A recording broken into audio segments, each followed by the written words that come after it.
One day I was watching the police enforcement of this legal system and saw people coming out of a box or a chariot, so to speak, a modern chariot, being brought through to be arraigned and processed like cheese. And it's stated on the side of the vehicle, state or Department of Corrections. And I remember the birth record and what's going on here.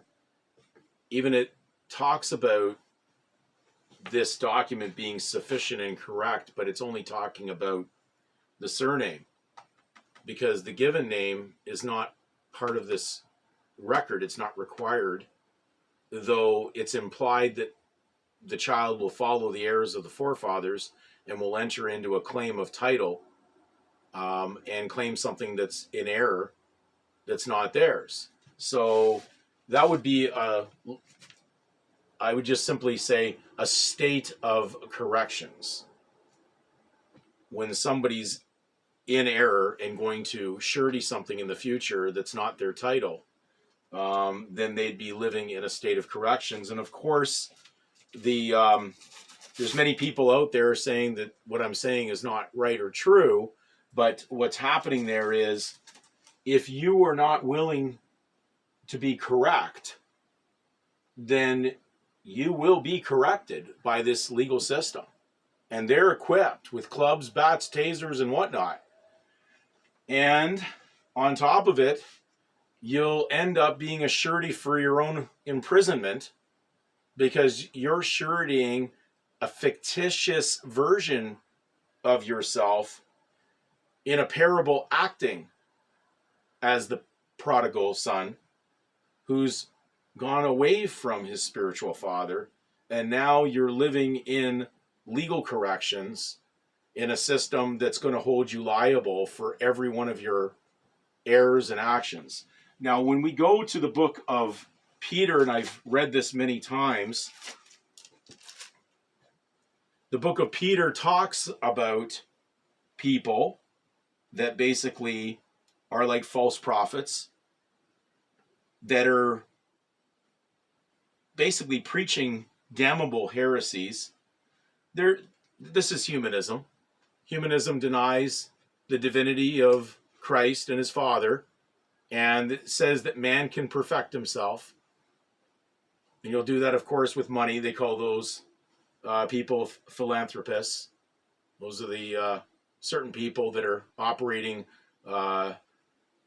this medical direction that's going on right now worldwide and acting like great entrepreneurs, putting billions of dollars into it to do the opposite of what God talks about in Genesis with his mission statement, be fruitful, become many. They're doing birth control and eradication of people. But it also goes further, talking about these type of people. He says, for when they speak great swelling words of vanity, they allure through the lusts of the flesh, through much wantonness, those that were clean escaped from them who live in error. So there are those that are living in error, and certainly it makes sense. We even talked about that case of Massachusetts versus Jacobson, dealing with that particular enforcement of medical treatment on someone. And of course, it listed his case as Jacobson versus Massachusetts, or Jacobson in error versus Massachusetts. So isn't that interesting that when you're being told directly right there, but you can't see it at the moment, they're actually still telling you?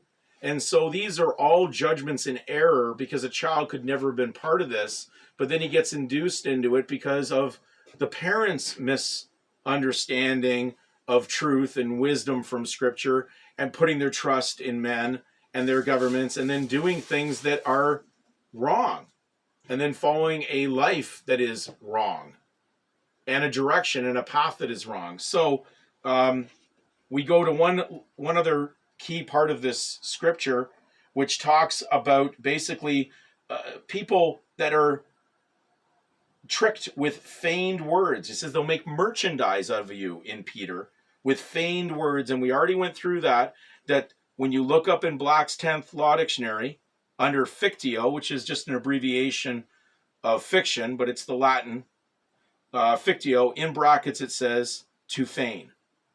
So are you being feigned by your own consent? Are you claiming private gain out of a public title that is not yours? Are you pulling a job on the legal state? Are you going to be in a state of correction? I hope that this video has assisted you.